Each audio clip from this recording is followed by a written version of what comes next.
আল্লাহ আমার ভাইদের যাদের মা বাবা কবরে একটু মায়া করে মাফ করে দাও না আল্লাহ। সকলের বাবা ভাইয়ের কবরটা জান্নাতের বাগান বানাও।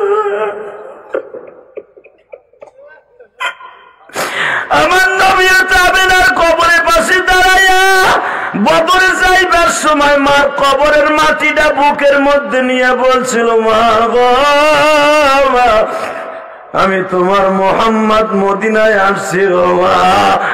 ও মা, তুমি কবরে কেমন আছো আমি জানি না মা। আল্লাহ দেখো কারা জানো কান্দে মালিক,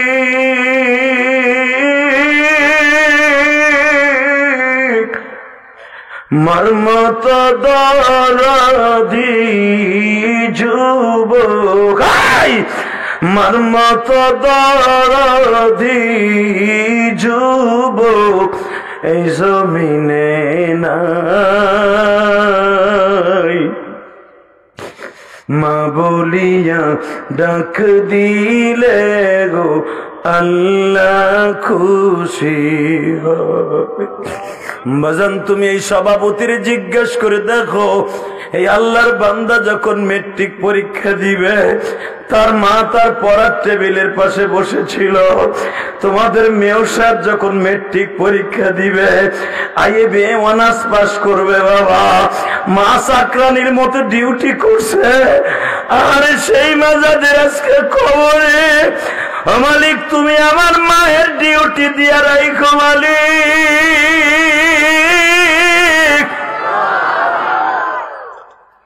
আল্লাহ দেও না মার কবরটা জান্নাতের বাগান বানাই। দেখো তো কার চোখে পানি আল্লাহ, মেয়ের সাহেবের চোখে পানি, সভাপতির চোখে পারে। তোমার বান্দা গুলা বইয়া কান্দে, ডাইনে বামে ওলামা একরাম কান্দে, দাড়ি বাঁকা বাজানরা কান্দে, তোমার কি মায়া লাগে না আল্লাহ?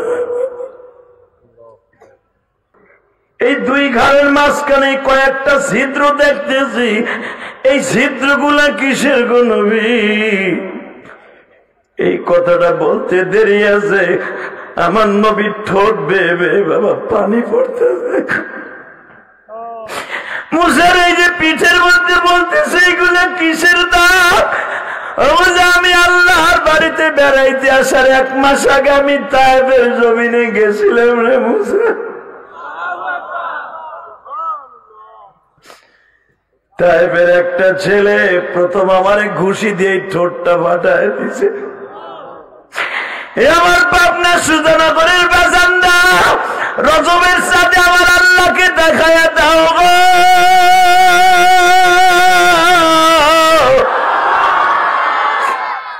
আমার নবী বলে, মুসা রে, তায়েফের একটা ছেলে যখন আমার মুখের মধ্যে প্রথম ঘুষি মেরে দিল, আমার ঠোঁট দুটা ফেটে গেল মুসা, ঝর্ণার মতো রক্তগুলা ঝরতেছিল।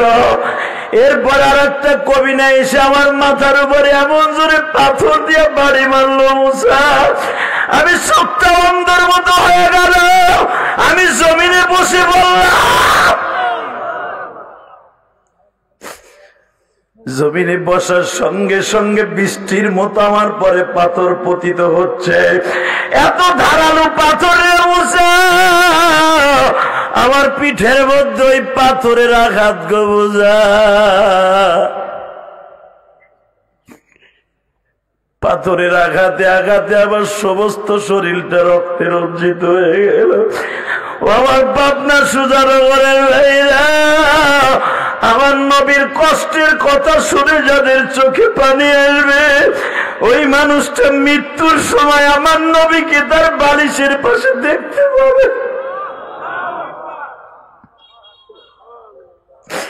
আল্লাহ তুমি দেখো এই পাবনা সুজানগরের বাইরে কে এখন চোখের পানি ফেলায় কাঁদবে। আমজা আমার ছেলেরা এমন ভাবে মারলো, আমি একে একে 3 বার বেহুশ হয়ে পড়ে গেলাম। 3 বারের বার চতুর্থবার যখন আমার হুঁশ ফিরে আসছে মুসা, চতুর্থবার যখন আমার বগলের নিচে হাত দিয়া আবার তারা আমাকে মারতে চাইতেছে, তখন আমি বলতে বাধ্য হয়েছিলাম, ও তাইফের ছেলেরা আমারে আর পারিস না, আমি সহ্য করতে পারি না।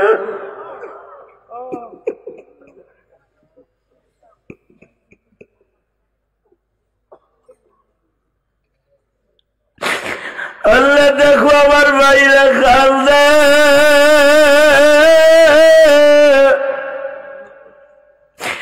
এই মজমার মধ্যে কার জানো মানে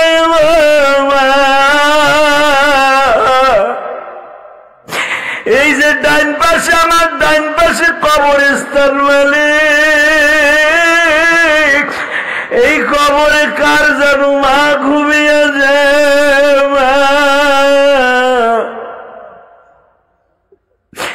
আমারও তো জন্ম দুঃখিনী মা, আমার 12 বছর বয়সে বাগান ওই গোপালগঞ্জের জমিনে ঘুমিয়েছে।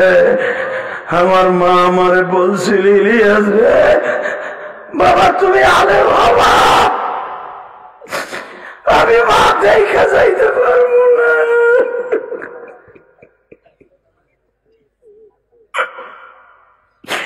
আল্লাহ রাসূলের সাথে আমার কোন আলেম ভাইরা কাঁদে আমি জানি না, কোন তালবে আলিমরা সামনে বসে কাঁদে আমি জানি না, তবে আমার মতো যাদের মা নাই গো,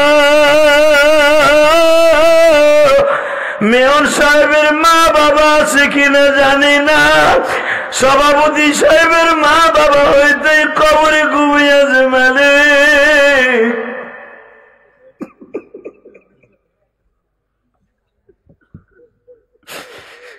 এই হেফজো খানার খাতিরে তাদের কবরটা জান্নাতের বাগান।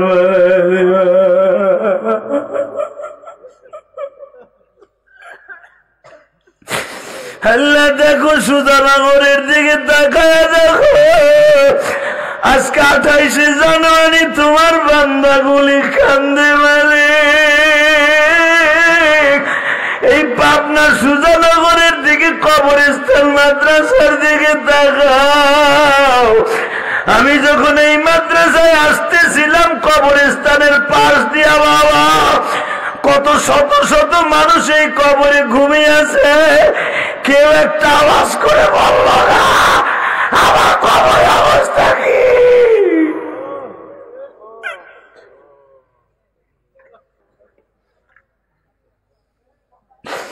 ওই ছেলেটার কথা বাজার আমার মুখটা শুনলে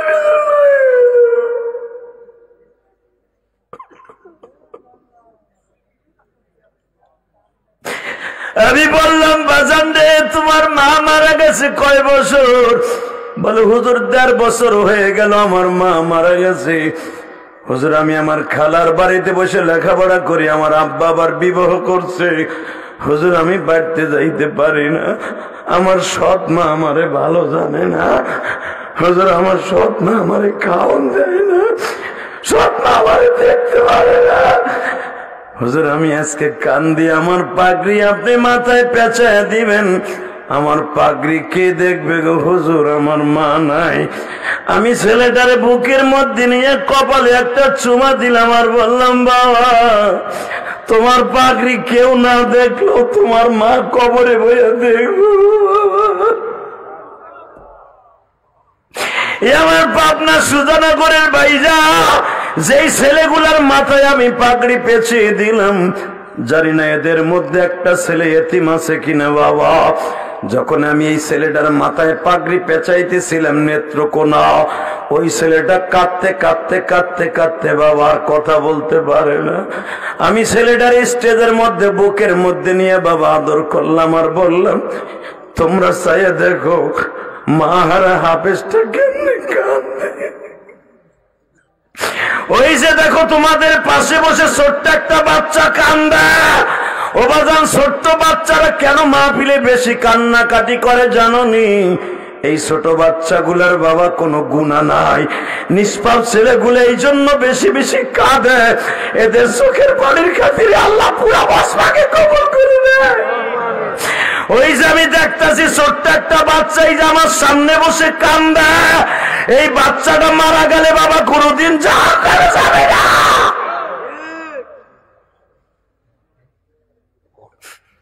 আমি শুধু আপনাদের খেদমতে বলবো, এই মাদ্রাসায় বাবা কত কোরআনের হাফেজ আছে, এতিমখানায় পড়ে বাবা, মাও নাই বাবাও নাই।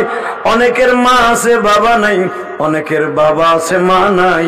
এই এতিমদের চেহারার খাতিরে আমার আল্লাহ এই কবরবাসীদেরকে মাফ করে দিবে। আমার নবী যখন বললেন, মুসা রে, আমার তায়েফের ছেলেগুলা 4 ঘন্টা মারছে, 4 ঘন্টা পরে যখন বেলা 4টার সময় আমার হুঁশ ফিরে আসছে, আমার বগলের নিচে হাত দিয়ে আবার আমারে খাড়া করছে মারবে, তখন আমি বলছিলাম, তায়েফের ছেলেরা আমারে আর মারিস। বাজান, এই রজবের চাঁদে মুসা পয়গম্বরের সাথে আমার নবীর কথোপকথন হইলেন। এখন একটা আওয়াজ দিবা, পাবনা সুজাগনের ভাইরা, তোমাদের চোখে পানি, আমারও চোখে পানি। এই মাদ্রাসার সভাপতি, প্রধান অতিথি, বিশেষ অতিথি যারাই বসছে বাজান, সকলের চোখের পানি। আমার মওলারে এখন একটা আওয়াজ দিয়ে দেখায় দিবা। আমার নবী যখন বললেন, মুসা রে, শুধু আমার তুমি ঠোঁটটা দেখলার, কপালটা দেখলা, জামাটা উঠাইয়া দেখবা না, আমি দেখবো আশিকে রাসূল কয়জন আছে। আমার নবী জামাটা উঠাই দিয়ে বলে, মুসা রে দেখো তায়েফের ছেলেগুলা কিভাবে আমারে মারছে।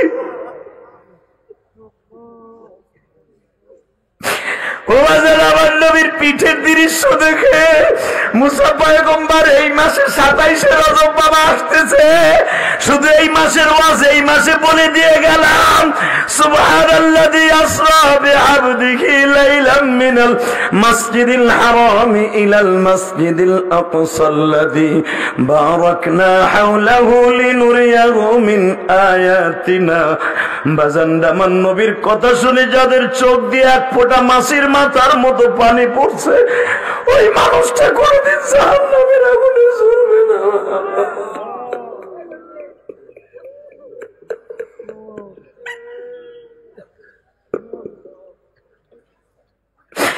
শুধু আমার নবীর কথা শুনে তোমরা কান্দো।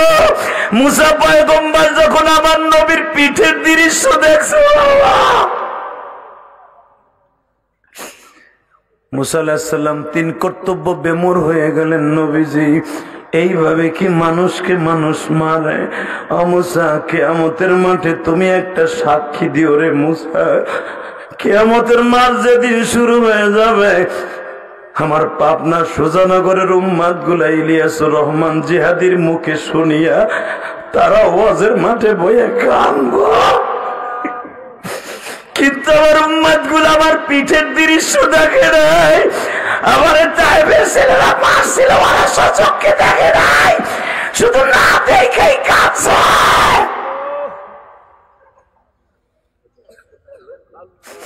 আল্লাহ, দেখো ছোট্ট ছোট্ট বাচ্চাগুলি কান্দে, আমার স্কুল কলেজের বন্ধুরা, কোরআন প্রেমিক বন্ধুরা কান্দে। যারা এখন রক্ত গরম করে তোমার নবীর জন্য একটা আওয়াজ দিবে, প্রত্যেকের বাবা মাকে তুমি এখন মাফ করে দিবা। মুসা আমারে মারতে মারতে যখন বেহুশ করে শেষ হয়ে গেল, এই পৃথিবীতে একটা মাত্র দরদী আছে,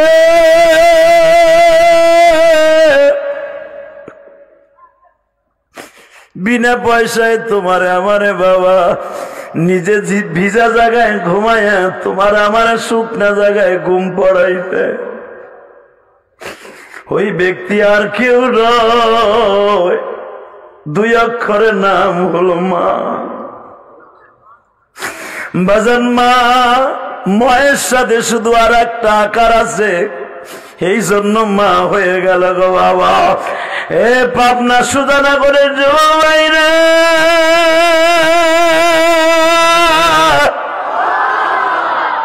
আমি জানি নাই মাজমার মধ্যে কার মা নাই বাবা নাই। এখানে মেয়র সাহেব আছে, সভাপতি আছে, যাদের নামে এই মাদ্রাসা তারা আছে কিনা জানি না। আমার রব্বে কারিম বলেন, জিব্রাইল রে, ইন্নাহু হুয়াস সামিউল বাসীর, আমার নবীর তুই কেমনে আমার বাড়িতে আনস, কেমনে রিসিভ করস, আমি আল্লাহ দেখতাছি শুনতাছি। আমার ইলমের মধ্যে আছে রে জিব্রাইল,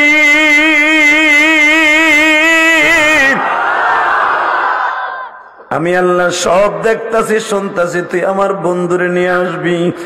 বাজান এবার আমার দিকে তাকাবেন আর কানবেন। আমার নবী বাইতুল মুকাদ্দাস থেকে পাড়ি দিয়া, আমি সংক্ষেপে আপনাদের শুনাই দিতেছি বাবা, বাইতুল মুকাদ্দাস পাড়ি দিয়া সারা দুনিয়া ভ্রমণ করিয়া আমার নবীকে জাহান্নাম জান্নাত দেখাইবার পরে আমার রব্বে কারীম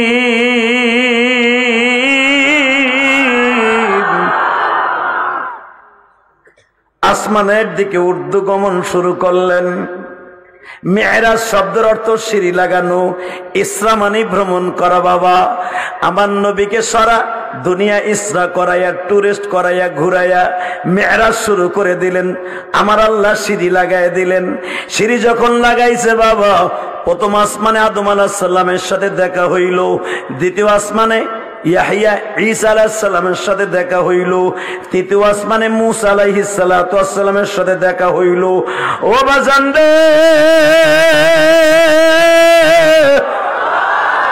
চতুর্থ আসমানে ইদ্রিস আলাইহিস সালাতু ওয়াস সালামের সাথে দেখা করলেন। আমার নবী পঞ্চম আসমানে মূসা আলাইহিস সালামের বড় ভাই হারুন আলাইহিস সালামের সাথে দেখা করলেন। ও বাবা, পঞ্চম আসমানে যখন আমার নবী মূসা আলাইহিস সালামের বড় ভাইয়ের সাথে সফর করতেছে, মূসা আলাইহিস সালামকে আমার আল্লাহ বললেন, মূসা রে, তোর মাঝে আর আমার নবীর মাঝে 3000 বছরের ডিফারেন্স। এ মূসা,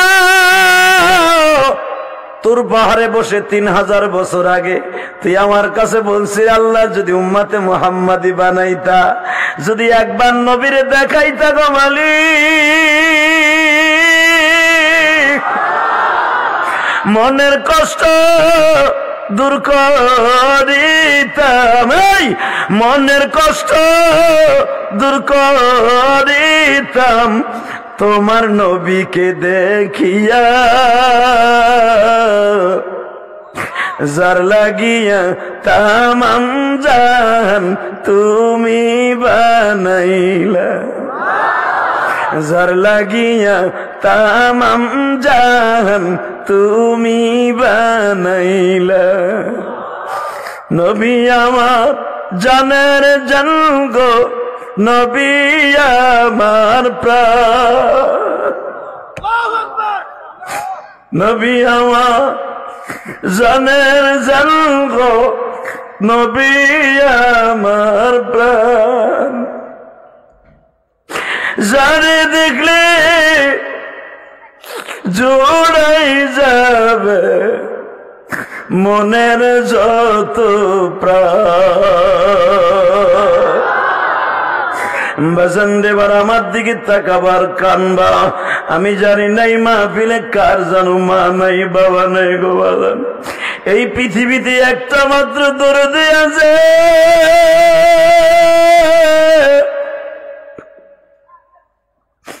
বিনা পয়সায় তোমারে আমারে বাবা নিজে ভিজা জায়গায় ঘুমায়া তোমার আমার শুকনা জায়গায় ঘুম পড়াইতে। ওই ব্যক্তি আর কেউ নয়, 2 অক্ষরের নাম হলো মা। বাজান মা, মায়ের সাথে শুধু আর একটা আকার আছে, এই জন্য মা হয়ে গেল গো বাবা। এ পাবনা সুধানগরের জমাইরে,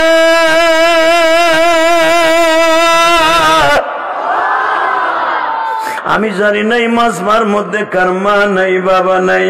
এখানে মেয়র সাহেব আছে, সভাপতি আছে, যাদের নামে এই মাদ্রাসা তারা আছে কিনা জানি না। এবার আমার দিকে তাকান, রাসূল মুহাম্মদ রাসূলুল্লাহ সাল্লাল্লাহু আলাইহি ওয়াসাল্লাম যখন বাজান মূসা আলাইহিস সালাতু ওয়াস সালামের আসমানে উঠবে, আমার নবীকে দেখার জন্য মূসা পয়গম্বর আগার থেকে রেডি হয়ে আছে গো বাবা। আল্লাহর পয়গম্বর মূসা মালিককে ডেকে ডেকে বলে, মালিক,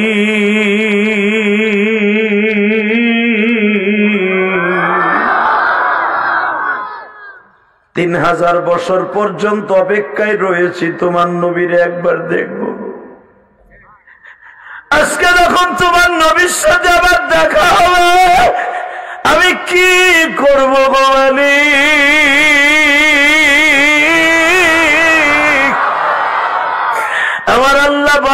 মুসা তোর কিছু করতে হবে না, তুই শুধু চুপ করে দাঁড়িয়ে থাকবে, আমার নবী সব করবে। বাজান এখন দিলটা নরম করবেন, আমি দেখব আমার নবীর জন্য কার অন্তরে এক ফোঁটা পানি আসে। আমার নবীর কথা শুনে যদি কারো চোখে এক ফোঁটা পানি জমিয়ে যায়, সে মেয়র হোক আর উপজেলা চেয়ারম্যান হোক, এই মাদ্রাসার সভাপতি হোক, আলেম হোক আর গায়ের আলেম হোক, আমার নবীর প্রশংসা শুনে যদি কারো চোখে পানি আসে, বাবা ওই মানুষটা কোনদিন জাহান্নামের আগুনে জ্বলবে না। ওই চোখ দিয়ে একবার হলো আমার নবীরে দেখতে পারবে গো বাবা।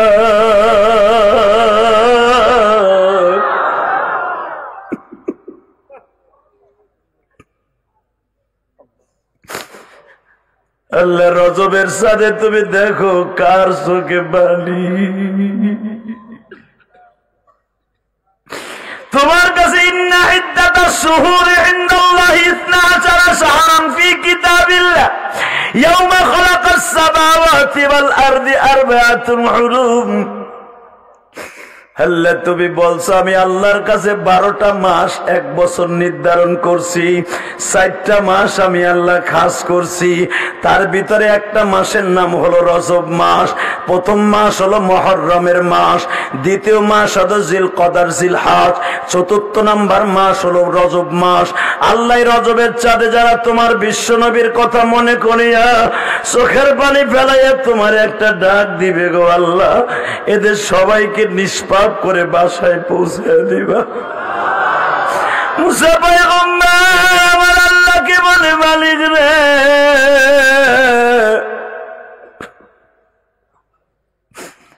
তোমার নবী আমার আসমানে আসবে, বলো আমি তারে কি আপ্যায়ন করব। আমার আল্লাহ বলে, মুসা তোর কোনো আপ্যায়ন করতে হবে না, শুধু মুখটা বন্ধ করে তাকায় থাকবি আমার নবীর চেহারার দিকে। চেহারার দিকে তাকায় তোর ভিতর থেকে যদি কোনো প্রশ্ন আসে, ওই প্রশ্নটা নবীরে করবি, তাছাড়া কোনো কথা বলবি না, কোনো কথা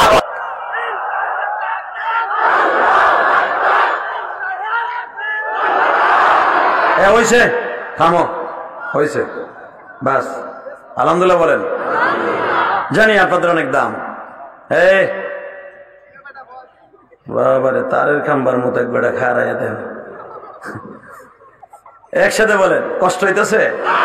এবার আমার দিকে তাকাবেন দাদা ভাই। হ্যাঁ, আপনি আমার দিক যদি তাকায় থাকেন না, আমি তো গুনাহগার আলেম, আমার মতো গুনাহগার এখানে একজনও নাই।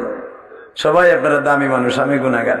কিন্তু আমার দিক তাকায় থাকলে আপনার একটা আজকে উপকার হবে, সেটা হলো যে কোনো মুসাফির আলেমের দিকে যদি কেউ তাকায় থাকে আর সে যদি মনে করে মান আকরামা আলিমান কাআন্নামা আকরামানি, আল্লাহ একজন আলেমের সম্মানে তাকায় রইলাম, সেজন্য আমার নবীর দিকে তাকায় রইল। আর আমার নবীর দিকে যে তাকায় থাকবে, আল্লাহ তার চোখের জ্যোতি বাড়ায় দেবে, আল্লাহ তাকে কোনোদিন বেঈমান করে মারবে না। আর আজকে আমাদের দেশে আলেম ওলামাকে যখন মাজার মধ্যে দড়ি লাগায় উড়ায়, কিছু কিছু নাস্তিক টিটকারা মারে। কি বলে জানেন? আকাম না করলে কি ধরছেন? মুসা আলাইহিস সালাম 4 বছর জেল খাটছে, আমার নবী 4 বছর জেল খাটছে, ইউসুফ আলাইহিস সালাম 13 বছর জেল খাটছে। হেরা কি আকাম করে জেল খাটছে বলো? আরে আমার নবীর যদি জীবনে একদিন পাইতাম স্বপ্নের ভিতরে, বাবা আপনি কি করতেন? বাবা আমার জীবনটা দিয়ে দিতাম আমার নবীরে, ঠিক না বেঠিক? বাজানরে মুসা পয়গম্বর যখন আমার নবীকে পাইলেন বুকের মধ্যে, আমি দেখবো এখন আপনি যদি আমার নবীরে বুকের মধ্যে পাইতেন। পাবনা সুজানগরের ভাইরাস 28শে জানুয়ারি তুমি মনে মনে ভাবো স্বপ্নের ভিতরে আমিও মুসা নবীর মতো আমার নবীর বুকে একবার জড়িয়ে ধরে আদর করব।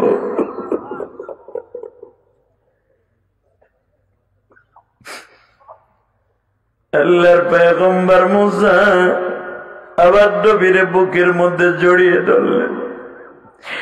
জড়িয়ে ধরার সঙ্গে সঙ্গে বাজান পিঠের মধ্যে হাত চলে গেল। বুকের সাথে বুক লাগলে তো অবশ্যই বাবা পিঠে হাত চলিয়া যায়। মুসা পয়গম্বর নবীর আঙ্গা দিয়ে এইভাবে ধরছে, পিঠের মধ্যে হাত দুটা চলে গেছে, হাত দুটা যাইতে দেরি আছে। মুসা পয়গম্বর লাফ দিয়ে উঠছে, নবীজি এই পিঠের মধ্যে এই দাগগুলা কিসের? কমেন্ট বক্সে জানিয়ে দিন আপনার মতামত। ভিডিওটি ভালো লাগলে অবশ্যই একটি লাইক দিন এবং শেয়ার করুন। পরবর্তী আপডেটের জন্য চ্যানেলটি সাবস্ক্রাইব করে আমাদের সাথেই থাকুন। ধন্যবাদ।